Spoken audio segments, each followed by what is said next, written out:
welcome back to my channel. My name's Michaela and this is Michaela's Crafts. If you're new here, I make craft content here on YouTube, mostly crochet and knitting related. And in today's video, I want to talk about my 2025 Make 9.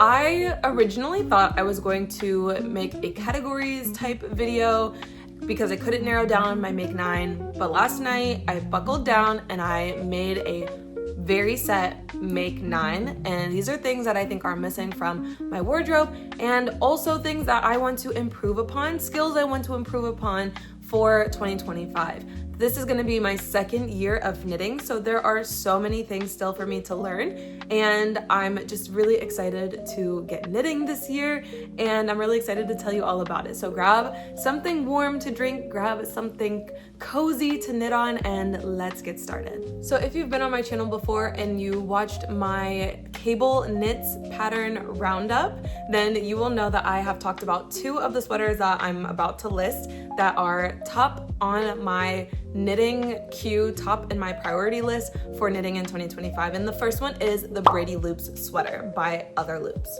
I first came across this sweater on Tori's knitting side quest over on TikTok. She has a red version, and whenever I stumbled on her TikTok, she was in the process of knitting a second Brady Loops sweater. She knit hers up in Knitting for Olive Merino in the color Hazel and in the soft silk mohair in the color Dark Moose. And I'm actually obsessed with that combination. Might have to copy it. I already told her that. I was like, I fear I must have this exact combination, and she said go for it. I am dying to knit my first cable knit sweater, and I think this one will be so easy because it's not an all over cable. It's just got a beautiful cable detailing on the shoulder and down to the sleeve. It also has a really beautiful rib pattern in the body of the sweater that I'm absolutely in love with, and it's also knit saddle shoulder, which is a new construction for me. So again, improving upon different skills, period. I just need to have this in my closet.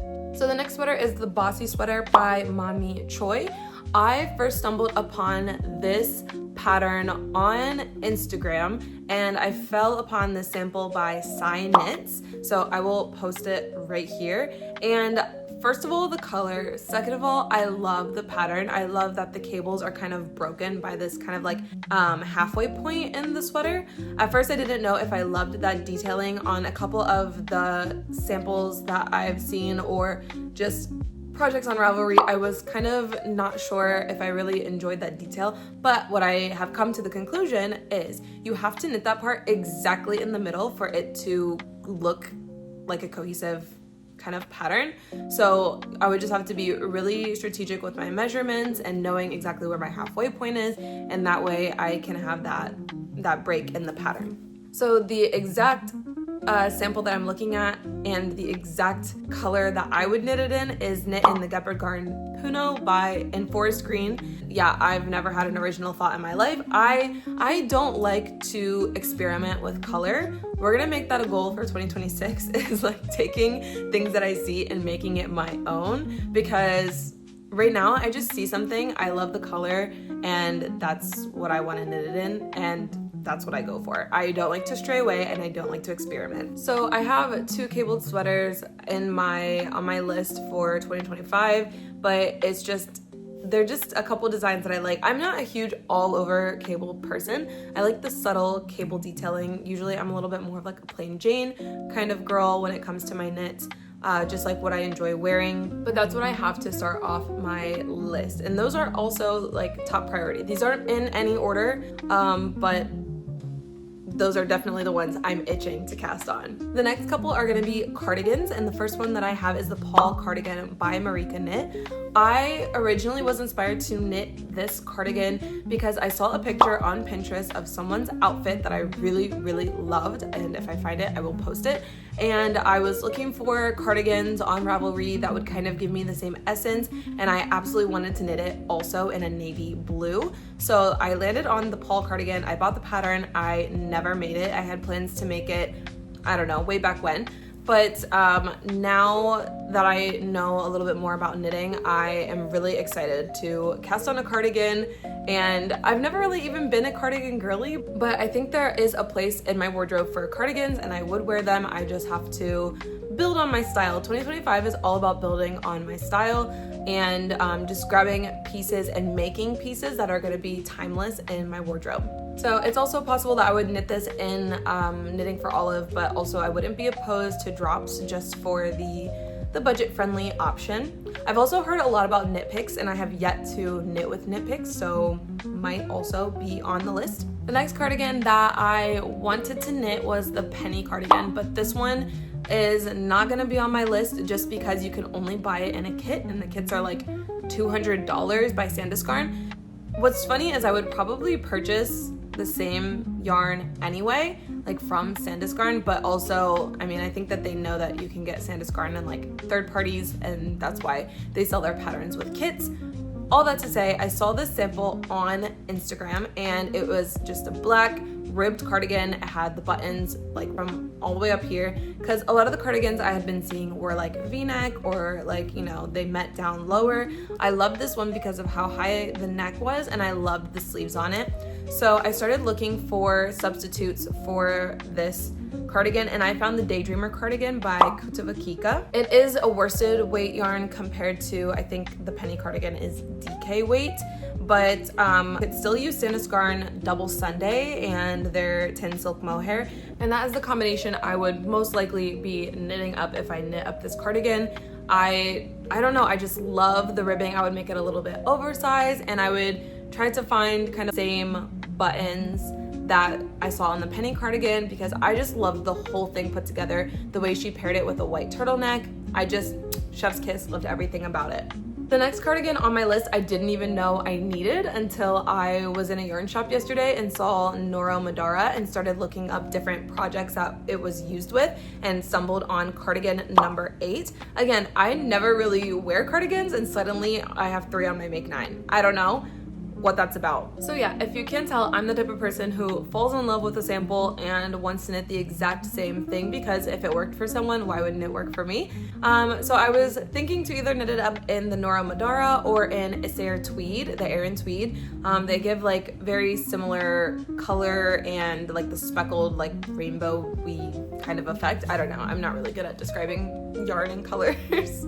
Yeah, that's definitely been on my mind. I actually dreamt about Noro yarn last night, probably because I am going to a yarn shop today that I know has Noro, and I can't wait to look at some, maybe purchase some. The next on my list is the Terrazzo sweater by Petite Knit. So I was inspired and influenced by what's Millie making to make a Terrazzo sweater. She was also inspired by the Noro sample that was knit by Petite Knit, and I'm also inspired by this sample. And again, I'm going to look at some Noro yarn today. This might be the one that goes on my needles next. But the Terrazzo sweater, just a simple stockinette sweater. I don't know, I just decided that I needed to have it. So the next two are iconic. They are both by Lanit, and I'm definitely going to be in my color work and texture era when I start these. The first one, of course, is the porcelain sweater. I have to have a porcelain sweater. I remember seeing the porcelain sweater when I started knitting, and I think that's when it was really going around, like everybody was knitting one, and I absolutely do want to have a version in the original kind of sample colors, like the cream and the blue, just a very traditional porcelain look. But I also was extremely inspired by samples that I saw on Instagram of a very dark porcelain. I lean dark winter in my color palette. Even I am wearing this like green right now, and I feel like it's really washing me out.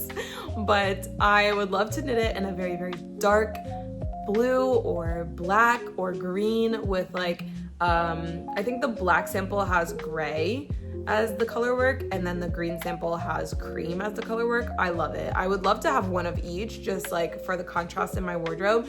So yeah, that's definitely the next sweater I've really been thinking about, as well as the terracotta sweater. And I love the terracotta sweater. It's just so unique and beautiful, and I want to knit it in the colors that it was intended, you know, cream and the terracotta orange. I'm absolutely obsessed with that, but I wouldn't be opposed also to another darker version as well. And that brings me to the final thing on my Make 9. They are actually all sweaters, but I just really love to knit sweaters. I've been knitting on sweaters for a while. I only finished one so far in 2024, but 2025 is my sweater year. I have 1, 2, 3 on my needles right now. None of them included in my Make 9 because of course we're starting fresh in 2025, but I just love knitting on sweaters. So the final one is a textured sweater because we're gonna improve on some skills, right? And I've never knit a textured sweater. So it's the Ingrid sweater by Petite Knit. I originally, when I saw this, didn't think I needed it, but after seeing like a bunch of different samples, kind of stalking it on Ravelry, I definitely decided I need to have an Ingrid sweater by Petite Knit. It was between the Ingrid and the Esther, and something is calling me to the Ingrid sweater.